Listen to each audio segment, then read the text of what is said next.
2 and we were heading to Rowardennan. It was a miserable, wet day, but our spirits were up.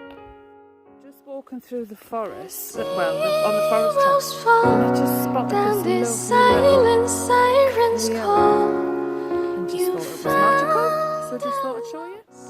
How do I break down these walls? I try to hold on to memories we had. So many faces, they wrote in my head. When night has come, we'll be waiting till the dawn.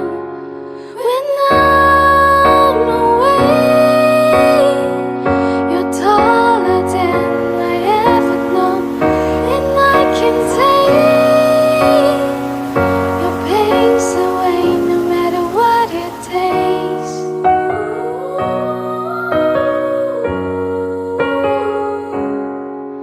I see whales fall in those seas that swayed and flow.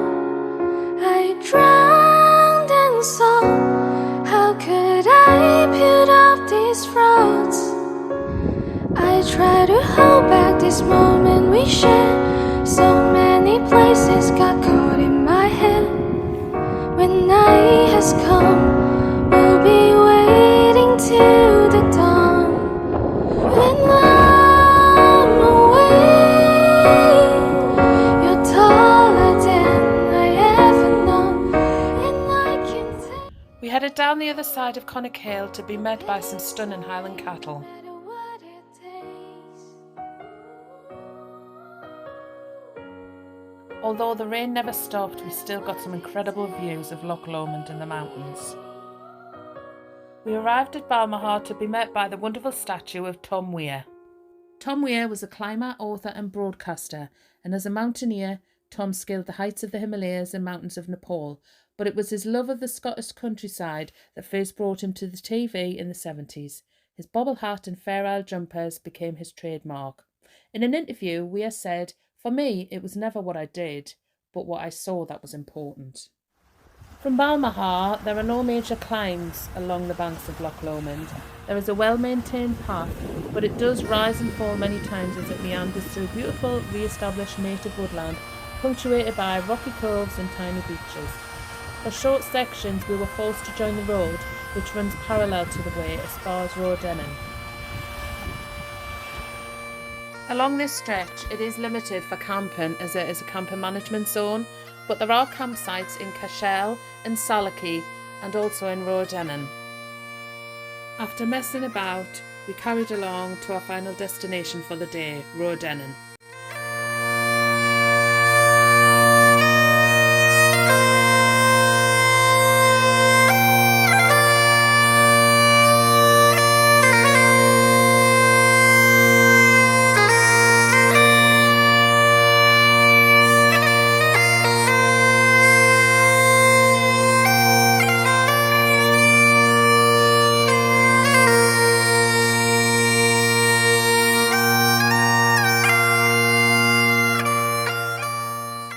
Morning, day 3, and spirits are up. We've had a good rest and off we go.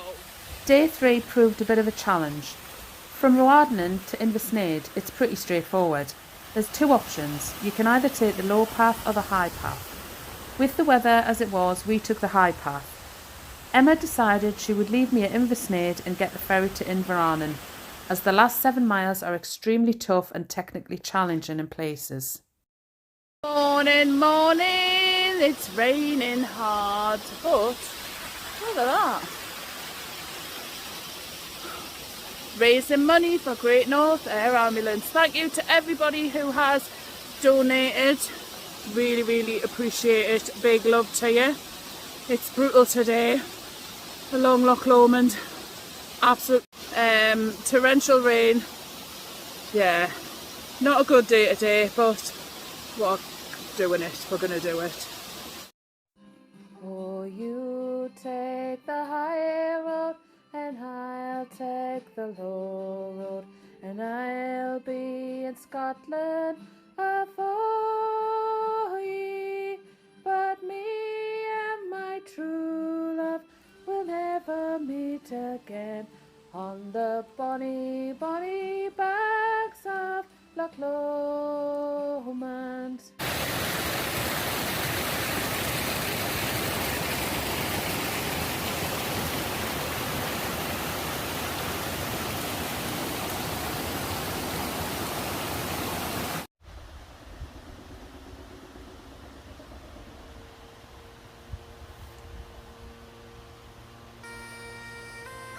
two routes rejoin just beyond Roycush Bothy, a simple shelter with sleeping platform and fire. The way continues on a well-made path along the shore through further stretches of old oak woodland. If you take the high route, you will reach Inversnaid Hotel in 2.5 to 3 hours. Via the low route, it'll take you 2.5 to 3.5 hours.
Here we are, arriving at Inversnaid.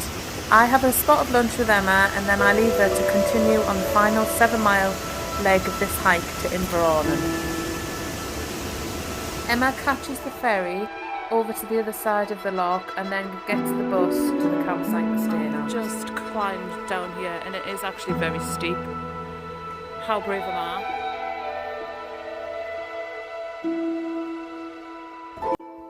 The next section, Inversnaid to Inverarnan.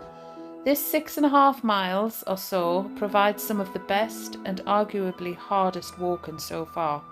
The first 3 miles are on a rocky path winding through woodland across steep craggy slopes leading down to Loch Lomond.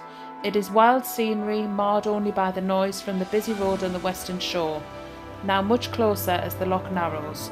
Just north of Inversnaid is the RSPB Inversnaid Nature Reserve. There is a short nature trail that starts and finishes by the way. Another mile north from here is Rob Roy's Cave, which in fact I couldn't find.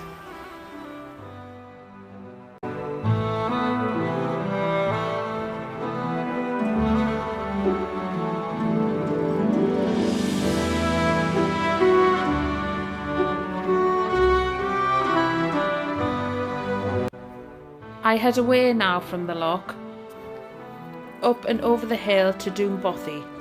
Doon Bothy provides very basic free shelter with a fireplace.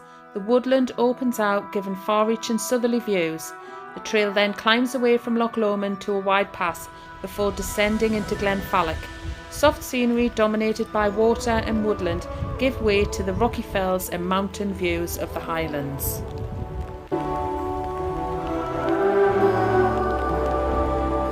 Not gonna lie, I'm struggling this last mile. I've thrown my poles down, I've had a cry, but I'm nearly there. I finally arrive at Inverarnan and at Bineglass campsite where we spend the night, and thankfully reunited with my bestie Emma.